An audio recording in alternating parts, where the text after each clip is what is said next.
Rolando sa ulo ng mga balita. Dating Criminal Investigation and Detection Group Region 8 Chief Police Superintendent Marvin Marcos at iba pa pinakakasuhan na ng National Bureau of Investigation dahil sa pagkakapatay kay Mayor Rolando Espinosa. Inisyal na investigasyon laban sa mga pulis na sangkot sa pagpatay kay Albuera Mayor Rolando Espinosa Sr. Sinimula na ng PNP Internal Affairs Service kasunod ng pagsusumite ng mga ito ng counter affidavit. Karapatan ng mga sumukong drug suspects na labag umano na oplantukang ng Philippine National Police batay sa committee report ng Senado kaugnay ng extrajudicial killings. Mga miyembro ng Liberal Party sa lower house nagsisimula ng magpalakas ng puwersa. PNRI nakahanda sa posibleng paggamit ng Bataan Nuclear Power Plant. Mas mabigat na trapiko aasahan na sa mga susunod na linggo dahil sa holiday rush. Mga lugar na dapat iwasan, tinukoy na. Una sa ating mga balita, inirerekomenda na ng National Bureau of Investigation na kasuhan ng multiple murders si Superintendent Marvin Marcos at 23 pang pulis ng CIDG Region 8 dahil sa pagkakapatay kay Albuera Mayor Rolando Espinosa at isa pang detainee sa latest sub-provincial jail. Mula sa Maynila, ito ang balita ni Roderick Mendoza, live. Yes, Roderick. Angela, kumbinsido nga ang NBI at lumalabas sa kanilang investigasyon na sinadya ang pagpatay dito kay Mayor Rolando Espinosa at sa isa pang detainee na si Raul Yap sa loob ng kanilang selda sa Leyte Sub-Provincial Jail noong November 5. Kumbinsido ang NBI na planado ang pagpatay at walang kalaban-laban ang mga biktima kaya't sinampahan ng multiple murder ang dating hepe ng CIDG Region 8 na si Police Superintendent Marvin Marcos kasama sina Police Superintendent Santi Noel Matira, Police Chief Inspector Leo Laraga at 21 pang mga pulis na kasama sa operasyon.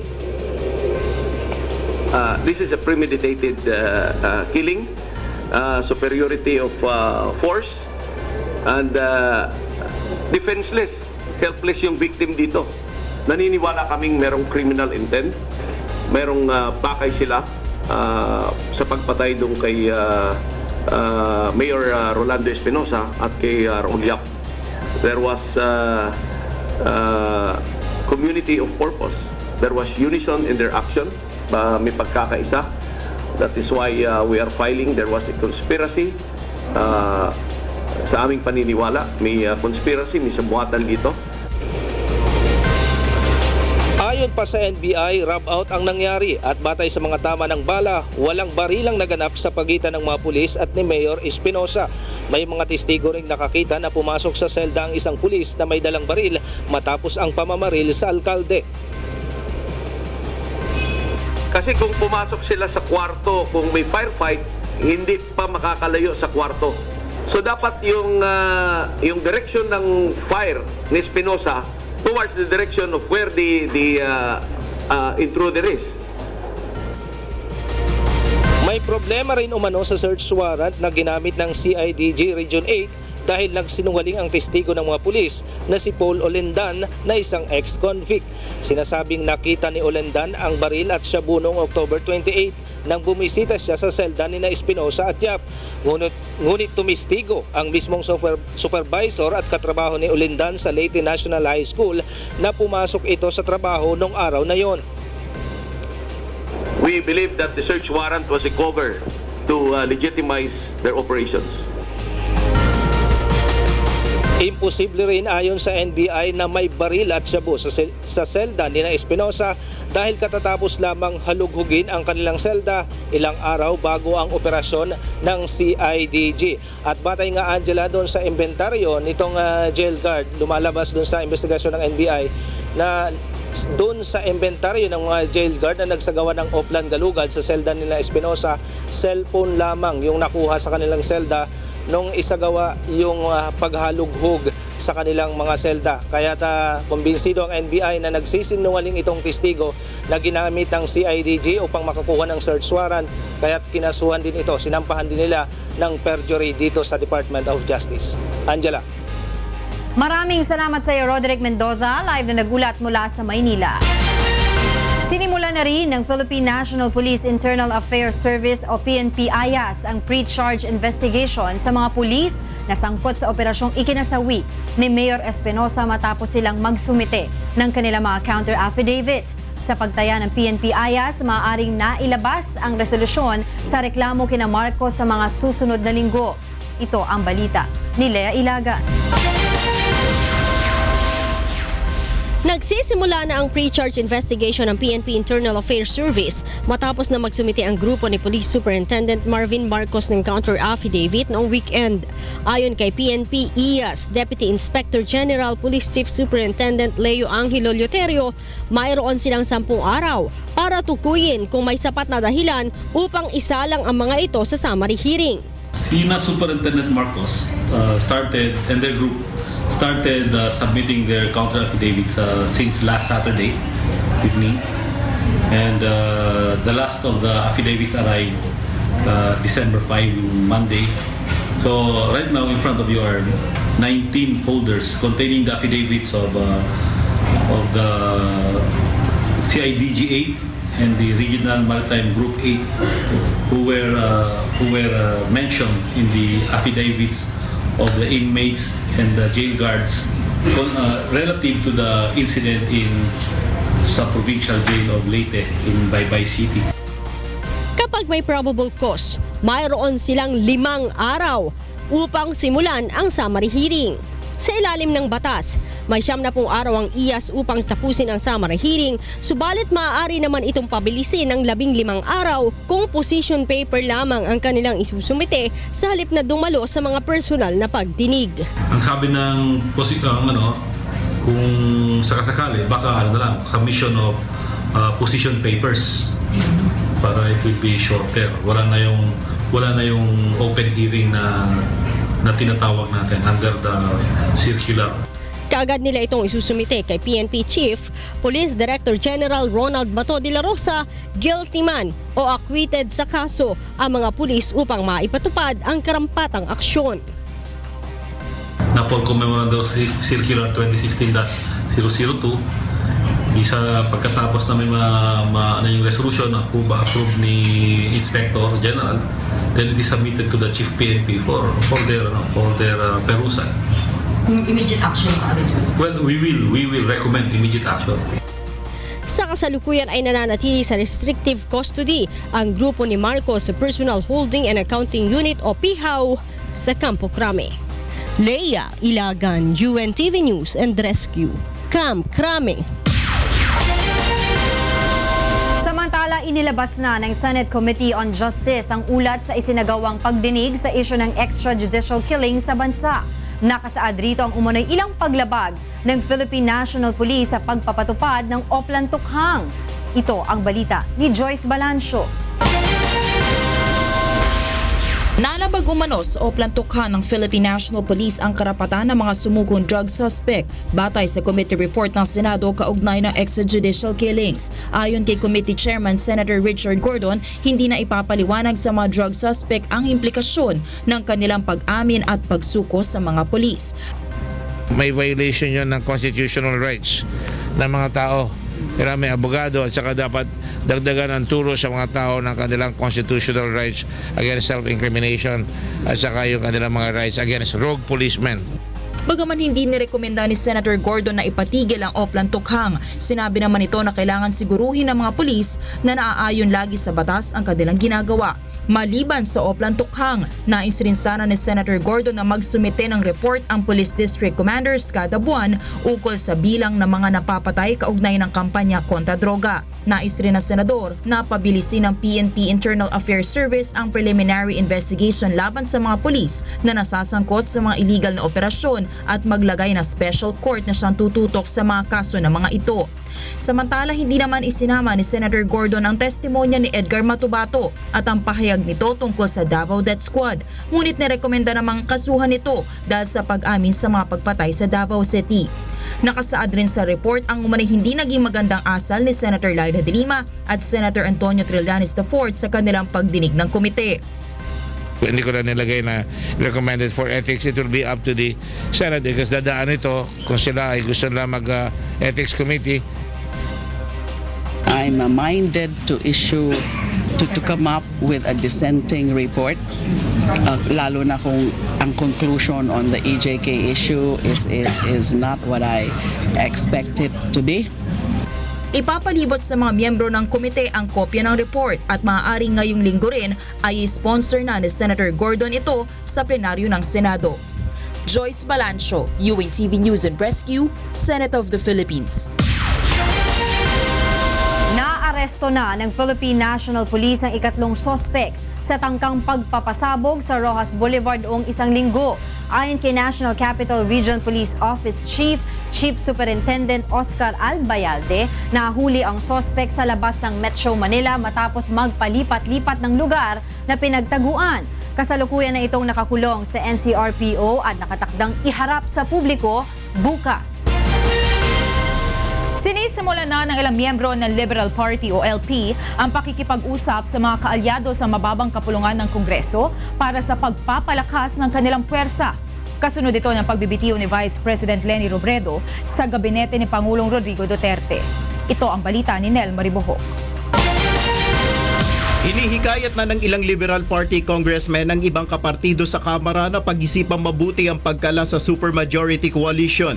Ito ay bilang pagsuporta kay Vice President Leni Robredo na nagbitiw na bilang miyembro ng gabinete ni Pangulong Rodrigo Duterte. Although ang panawagan sa mga members is just to issue statements of support, pero yung usapin tungkol sa pagkalas, na yun naman ang aming panawagan sa aming mga kasama. Palagay ko wala nang choice ang mga miyembro ng Liberal Party kung hindi mamili na samahan yung pinaka-leader namin sa ngayon sa opposition o kumalas na talaga.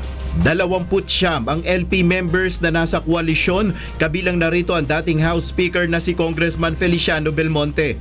Samantalang nasa 5 kongresista naman ang nasa opposition group. Ayon kay Albay, Representative Edsel Lagman, may nagpahiwatig na ng posibleng pagkalas sa majority coalition. Marami na, pero we don't want to telegraph our punches, you know. Ay naman kay Senator Bam Aquino, iba ang kanilang sitwasyon sa Senado. Yung majority tsaka minority division in the Senate, it's not as strict as it's followed in the House. So ang tingin namin is as long as we're able to really push for the reforms, at the same time tackle issues case per case, we'll stick it out with the majority. Bagamat wala pang formal na pahayag si VP Robredo na magiging leader ng oposisyon, ayon sa mga LP members, susuportahan nila ang posisyon ng pangalawang Pangulo hinggil sa usapin ng extrajudicial killings, death penalty, Marcos burial at charter change. Samantala, hindi naman nababahala ang Malacanang sakaling tumayo bilang pinuno ng oposisyon si VP Robredo. That is her prerogative. Nel Maribohok, UNTV News and Rescue, House of Representatives.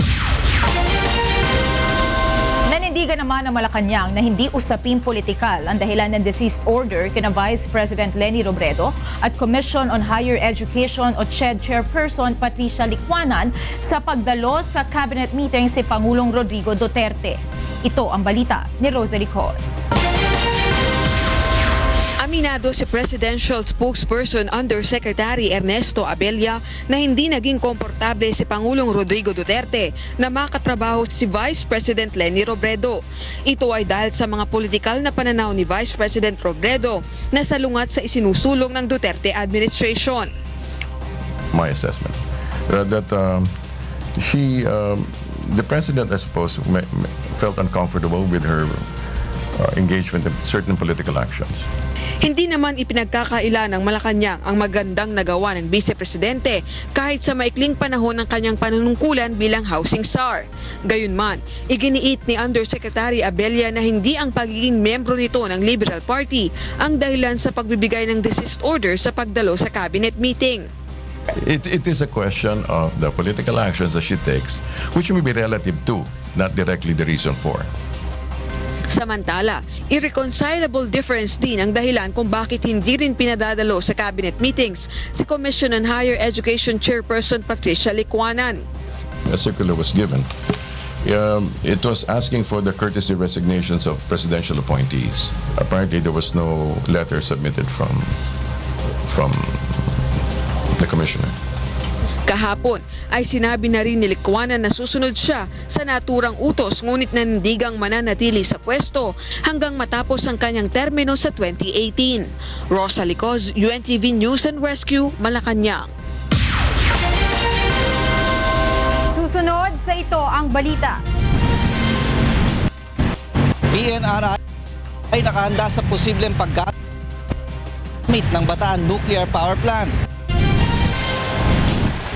Basketball court at iba pang struktura na nakasasagabal sa mga kalsada kasama sa mga unang aalisin sa ilalim ng isinusulong na Traffic Crisis Bill. Isa pang treatment and rehabilitation center para sa mga drug dependents itatayo sa Davao City.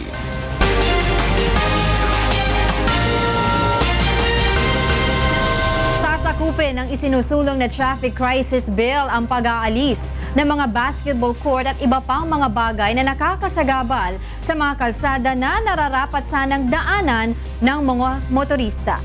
Ito ang balita ni Joe Anano. Ang larong basketball ang pangkaraniwang libangan ng mga Pilipino, kaya madalas nating makikita sa ilang mga lugar sa Metro Manila ang mga basketball court. Subalit kapansin-pansin na sa ilang mga barangay, mismong ang mga kalsada ang ginagawang basketball court ng mga residente, kaya hindi madaanan ng mga motorista. Isa ito sa mga nakikitang dahilan ng House Committee on Transportation sa problema sa trapiko sa ilang mga lugar. Sa ilalim ng isinusulong na Traffic Crisis Bill sa Kamara, mahigpit na ipinagbabawal ang paglalagay ng basketball court at pagsasagawa ng burol sa mga kalsada. Ito ay upang maialis ang lahat ng mga bagay na nakasasagabal sa daloy ng mga sasakyan. Sa panayam ng programang Get It Straight with Daniel Razon kanina, sinabi ni House Committee Chair on Transportation Congressman Cesar Sarmiento na sa ngayon ay patuloy nilang isinusulong ang Traffic Crisis Bill na target na maisapinal sa Enero 2017. We have to be realistic na sa ngayon hindi masyadong na-implement ng ating mga kaibigan dahil natatakot sila mga botante. Kaya yun po, pag nalinis po natin yung mga kalsadang yan, will serve as secondary roads or para accessible sa publiko. Samantala, nagbabala naman ang Interagency Council for Traffic na ipatatanggal nila ang anumang nakasasagabal sa daloy ng mga sasakyan lalo na sa secondary roads. May weight sa burol. We respect that, pero pag nakakasagabal naman sa traffic, then we will call the attention of the barangay captain. Joan Nano, UNTV News and Rescue, Quezon City. Hiniling naman ng ilang grupo na magbitiw na sa pwesto sa Department of Transportation Secretary Arthur Tugade dahil sa anilay hindi pa rin nare-resolve ang problema sa mabigat na traffic sa bansa. Ito ang balita ni Grace Casin. Mahigit 5 buwan na sa pwesto si Transportation Secretary Arthur Tugade, lalo pang lumala ang sitwasyon sa trapiko sa Metro Manila ayon sa ilang grupo. Kaya naman sumama na rin ang Road Users Protection Act o RUPA sa mga nananawagang magbitiw na ang kalihim. Sa katunayan, sumulat pa ang grupo sa Commission on Appointments at House Committee on Transportation upang formal na ipaabot ang kanilang hinaing. Palitan si Tugade ng isang mayroon alam talaga na hindi conflicted, hindi siya nasa industriya na yan. Ngunit depensa ni DOTR Assistant Secretary Cherry Mercado, walang dahilan upang alisin sa pwesto si Secretary Tugade. Anya, nakahanda na ang plano ng ahensya at may sapat na rin itong pondo upang maisakatuparan ang mga proyekto upang maibsan ang problema sa mabigat na trapiko. Ang sagot po dito ni Secretary Tugade is trabaho.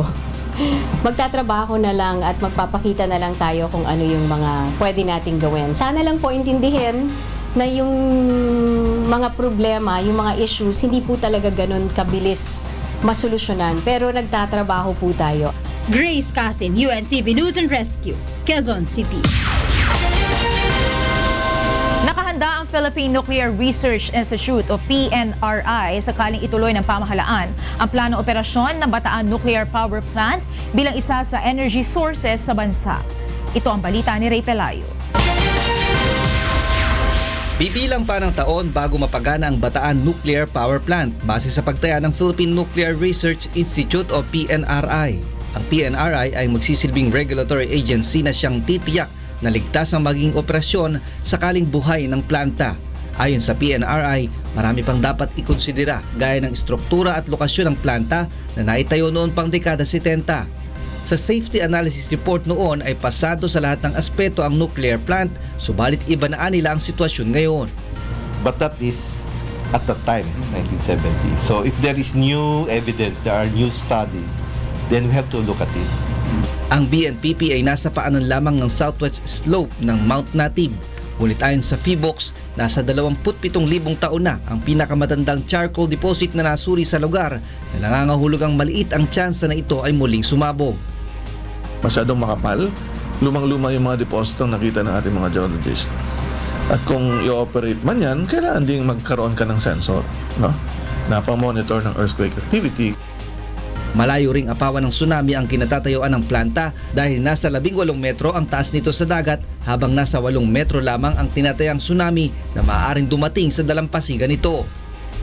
Wala rin silang nakitang fault sa ilalim ng planta at ang pinakamalapit ay ang Iba Fault na nasa 60 kilometro ang layo. Kung gumalaw man ito, maging ang iba pang fault gaya ng Manila Trench, Philippine Fault at West Valley Fault ay kaya namang tagalan ng planta kung masusunod lamang ang disenyo ng estruktura. Assuming na maayos yung pagkagawa ng planta, yung disenyo nga ay mas mataas pa sa inaasahang paglindol. Hindi naapektuhan ng lindol noong 1990 ang BNPP maging sa pagsabog ng Mount Pinatubo. Sa ngayon ay gumagana pa ang mga kasabay at katulad na nuclear plant ng Bataan na nasa Korea, Brazil at Yugoslavia. Ray Pelayo, UNTV News and Rescue, Quezon City. Isa pang drug rehabilitation facility na kayang tumanggap na mahigit sa 200 pasyente ang itatayo sa Davao City. Ito ang balita ni Victor Cosare. Patuloy ang pagdating ng mga tulong para sa kampanya ng pamahalaan kontra sa iligal na droga. Bukod sa Mega Drug Rehabilitation Facility na naitayo sa Fort Magsaysay, Nueva Ecija sa tulong ng isang Chinese businessman, isa pang treatment and rehabilitation center ang gagawin sa Davao City. Ang naturang pasilidad na kayang tumanggap ng mahigit sa 200 pasyente ay pinondohan ng isang pribadong kumpanya bilang suporta sa panawagan ng Pangulong Rodrigo Duterte na tumulong sa war against drugs. The floor area is around 7,000 square meters.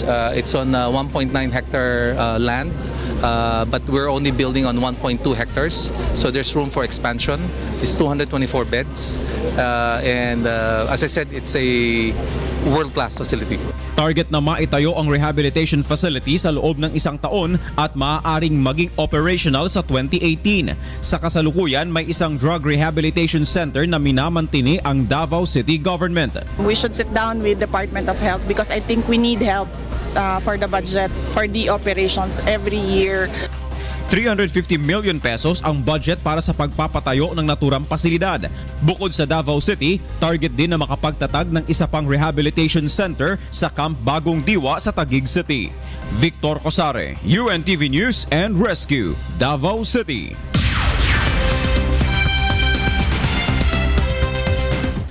And for the news overseas, 14 people were killed in a widespread flooding that inundated tourist islands in Thailand as the tourism high season in the country begins. A low-pressure system has brought heavy rain severing rail links to the south. A video showed cars driving through the floods on the roads in the island of Samui.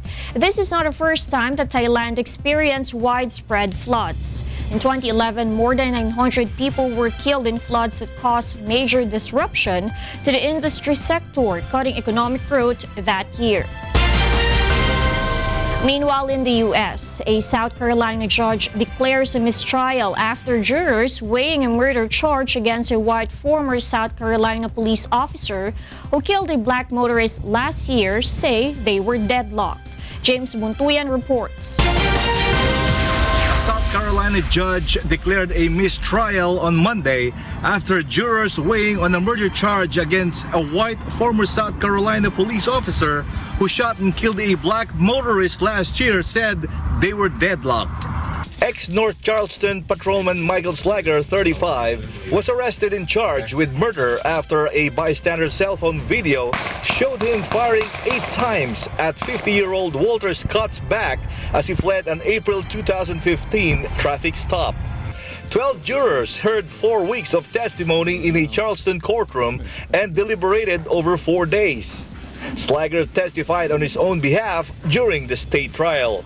I have a final note from the jury. It says, we as the jury regret to inform the court that despite the best efforts on all members, we are unable to come to a unanimous decision in the case of the state versus Michael Slager. So I'm going to bring the jury out and to declare a mistrial. Jurors first alerted the judge that they were deadlocked on Friday. They said one member was holding out against a conviction, though they did not indicate whether the rest of the panel was settled on finding Slager guilty of murder or a lesser charge of voluntary manslaughter. Jurors decided to deliberate again on Monday.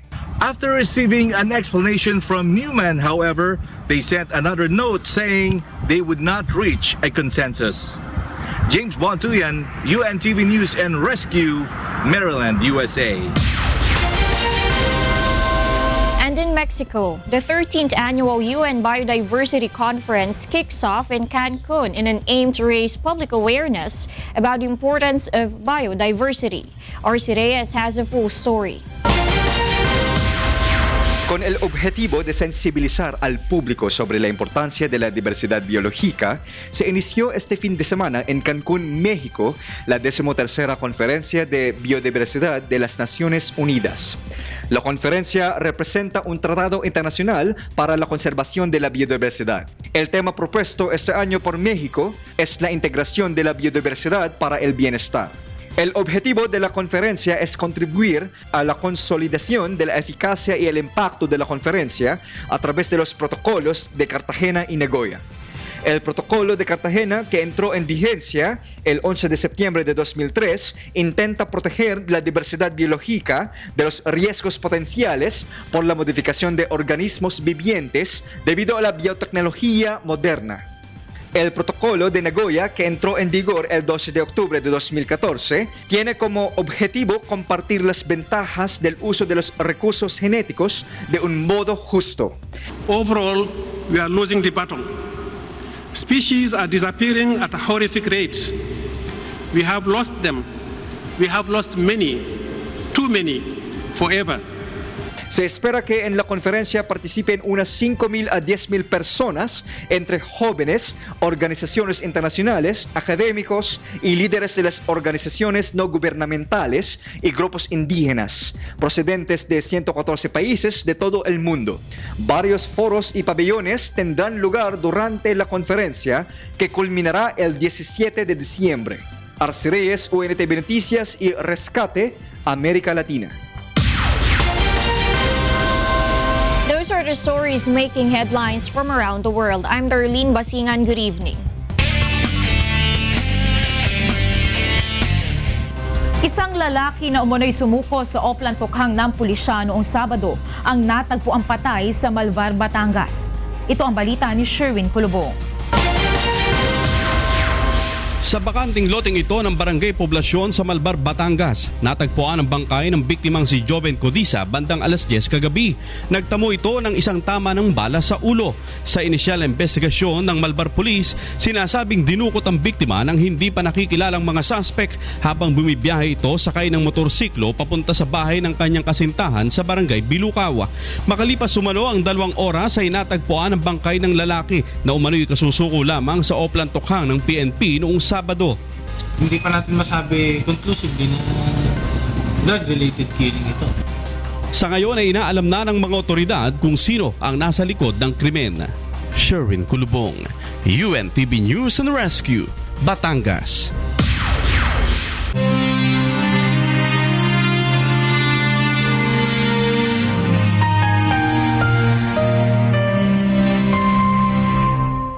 2,570 araw na po ang nakalipas mula nang maganap ang malagim na Maguindanao Massacre.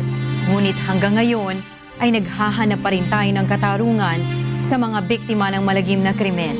At sa tila madilim na hinaharap ng kaso, hindi po bibitiw ang UNTV sa labang ito hanggang makamit ang katarungan, hindi lamang para sa aming 4 na kasamahan, kundi sa lahat ng mga biktima ng karumal-dumal na pamamaslang. Susunod sa ito ang balita. Mas mabigat na trapiko aasahan na sa mga susunod na linggo dahil sa holiday rush. Mga lugar na dapat iwasan, tinukoy na.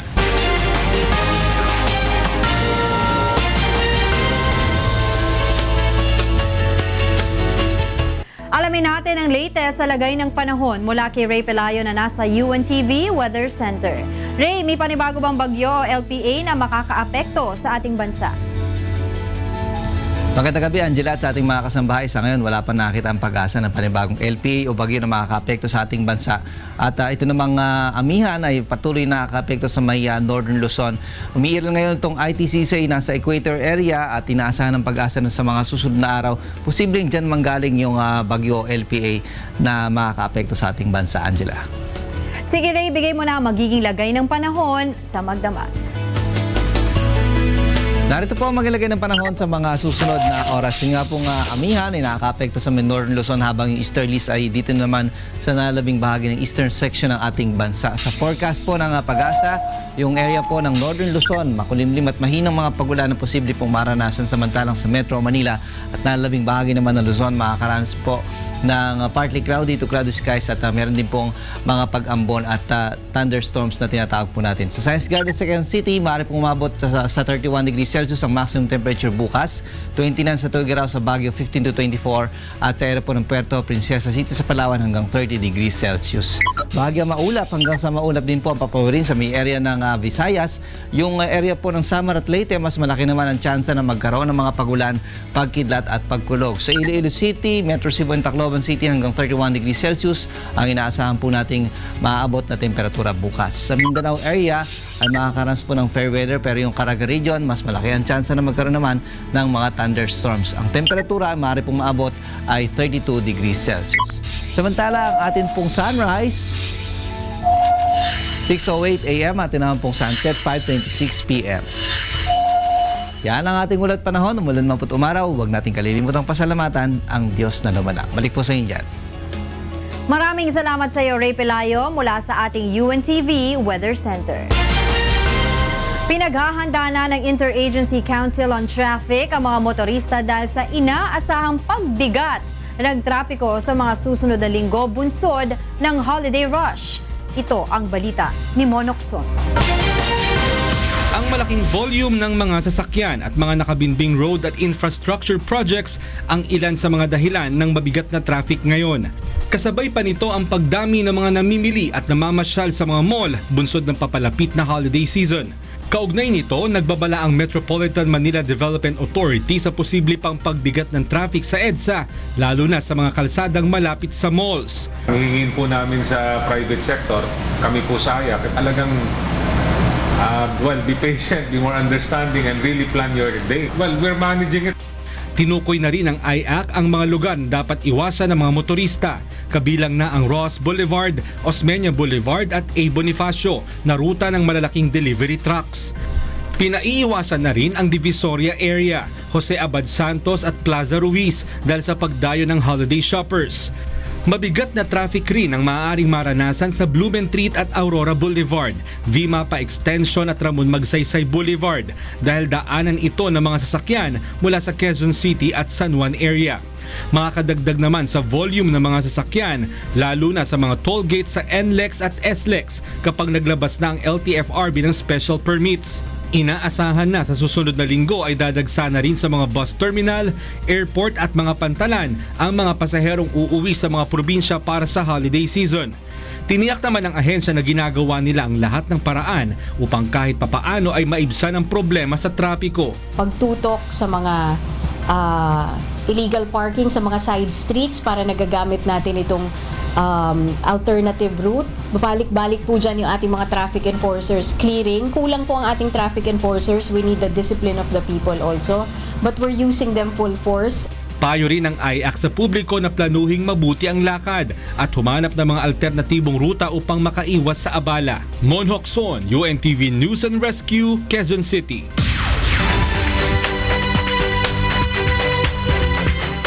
At karing kay katamong balitang Promdi. Idineklara ding drug-free ng Philippine National Policing may gita 2 dalang barangay king Pampanga. Ining balita ng Joshua Antonio. May sertipikahan nila bilang drug-free ni Provincial Police Office ding may king adwan dalan na barangay karing adwang pulot meto nga balayan ning Pampanga. Adwang pulot 7 barangay naman ding certified unaffected king illegal a droga. As of December 4, 2016, we have total number of certified drug cleared is 224. So we have a percentage of 46.86 na certified na cleared. Agpangking PNP Pampanga, may pasarla rin meto nga barangay karing tuntunan bang may deklarang drug clear. Kaya be nakareti ing non-availability ni supply ng droga, ala ng drug transit o transshipment, pusher, protector o financier, pangating drug preventive education at pamaglagyan drug treatment and rehabilitation desk. May mga programs tayo in which yung mga nahuli natin, yung sumusurrender, dinadala natin sa bahay pagbabago.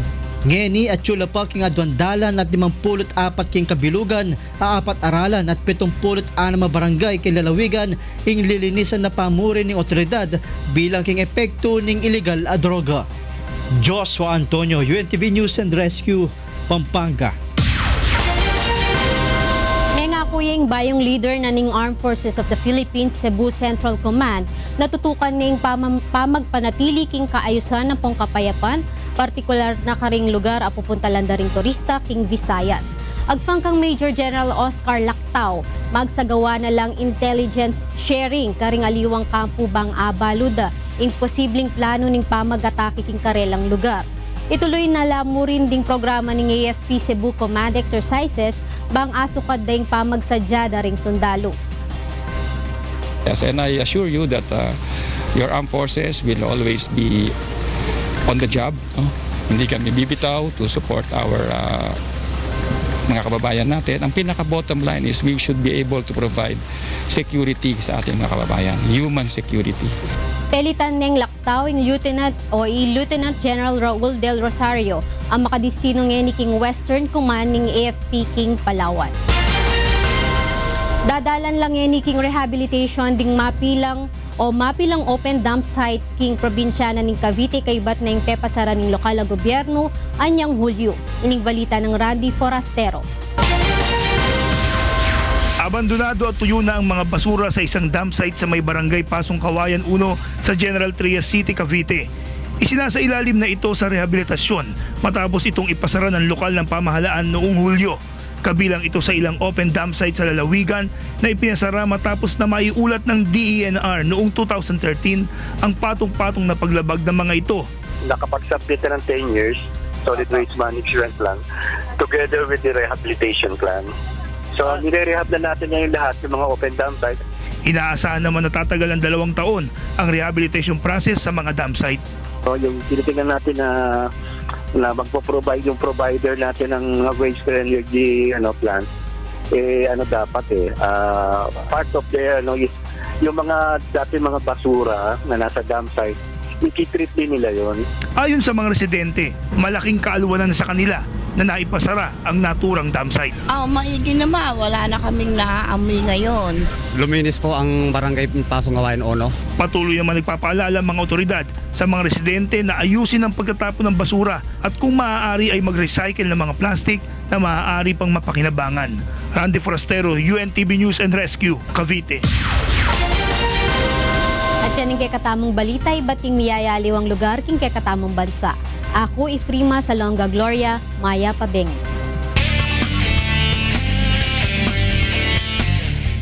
Samantala, alamin natin ang sitwasyon sa mga lansangan sa oras na ito. Mula sa EDSA PhilAm, ito ang balita ni Joan Nano live. Yes, John. Yes, magandang gabi sa iyo, Monica. Sa ating mga kababayan na biyahe na pauwi sa kanilang mga tahanan, yung mga manggagaling sa kanilang mga trabaho ay medyo ihanda na nila ang kanilang mahabang pasensya dahil talaga namang mabigat na ang sitwasyon ng trapiko, partikular na sa malaking bahagi ng EDSA. Alamin natin ang lagay ng ating mga lansangan.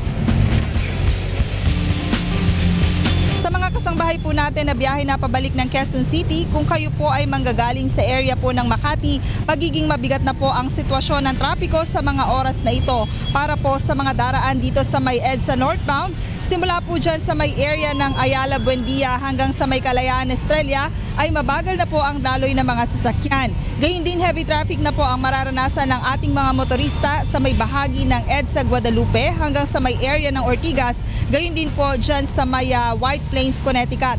Mararamdaman lamang po ang kaunting pagluwag sa daloy ng mga sasakyan sa may bahagi ng Cubao Main Avenue, gayon din sa may area ng NEPA Q-Mart. Habang ang EDSA southbound naman po ay talaga namang mabagal na ang usad ng mga sasakyan sa mga oras na ito. Kung kayo po ay patungo sa may area ng Cubao, simula po dito sa may EDSA Quezon Avenue ay heavy traffic na po ang sitwasyon sa ngayon. Magtutuloy-tuloy na po ang mabagal na galaw ng mga sasakyan hanggang sa may area ng P. Tuazon, gayon din dyan po sa may Aurora Boulevard. Samantala, sa mga patungo naman po ng Fairview, Quezon City, sa mga babaybay po sa Commonwealth Avenue, medyo dagsa na rin po ang volume ng mga sasakyan dito po sa may eastbound area. Kaya naman asahan na po ng ating mga motorista at mga commuter ang moderate traffic sa may area po na yan.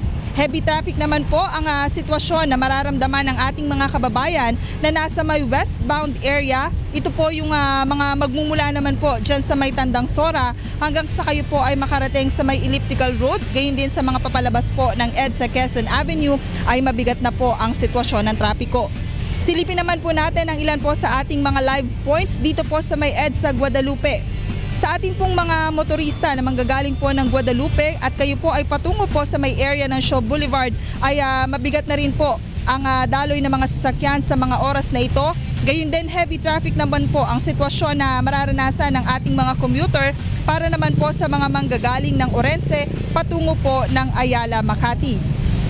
Samantala dito naman po sa may Espanya, Blumentritt, ang mga sasakyan po na nakikita nyo ngayon sa inyong television screen sa mga manggagaling po ng Espanya, Blumentritt, kung kayo po ay patungo po sa may area ng UST, sa mga oras po na ito ay bahagya na rin pong babagal ang galaw ng mga sasakyan. Gayun din po, moderate traffic naman ang mararanasan ng ating pong mga motorista para naman po sa mga manggagaling ng Blumentritt patungo naman ng Welcome Rotunda. Monica, dahil nga sa umiiral na number coding scheme ay bawal pa rin po sa ating mga lansangan ang mga sasakyang may plakang nagtatapos sa 2 at sa 3 at 4 hanggang mamayang alas 8 ng gabi. At yan muna ang ating traffic update. Balik sa iyo, Monica. Maraming salamat, Joan Ano, live na nag-uulat mula sa EDSA PhilAm.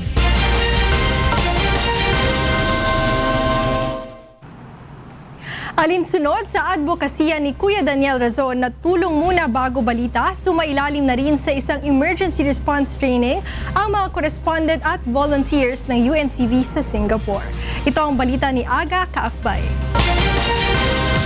Sumailalim sa pagsasanay ng tamang pagbibigay ng pangunang lunas ang mga correspondent at volunteer ng UNTV Singapore, alinsunod sa advokasya ng himpilan na tulong muna bago balita. Sa pangunguna ng Singapore Civil Defense Force, isinagawa ang Community Emergency Preparedness Program noong Biyernes na kinapalooban ng basic first aid skills, tamang pagsasagawa ng CPR o cardiopulmonary resuscitation at mayroon ding fire safety training. Pagkatapos ng sit-down lecture, nagsagawa naman ng actual application kung saan bawat isang participant ay nagkaroon ng pagkakataong gawin ang bawat emergency procedure. Pagkatapos ng pagsasanay ay tumanggap ng Certificate of Training ang 25 nakilahok. While gathering the news, meron pong nangangailangan na at least first aid, may tutulong po tayo. Ngayon, hindi na lang ako cameraman dahil nag-undergo ako ng training sa rescue. So, hindi lang ito isang karagdagan sa akin skills. Bali, ito ay makakatulong sa mga taong nangangailangan ng pangunahing paunang lunas. Public service is the heart of UNTV. Thank you for Kuya Daniel's advocacy. We are not only newsmen but we are also able to help and save lives. Samantala, nagpasalamat ang Singapore Civil Defense Force dahil sa interes na ipinakita ng grupo na makabahagi sa kanilang Community Emergency Preparedness Program. Aga Kaakbay, UNTV News and Rescue, Singapore.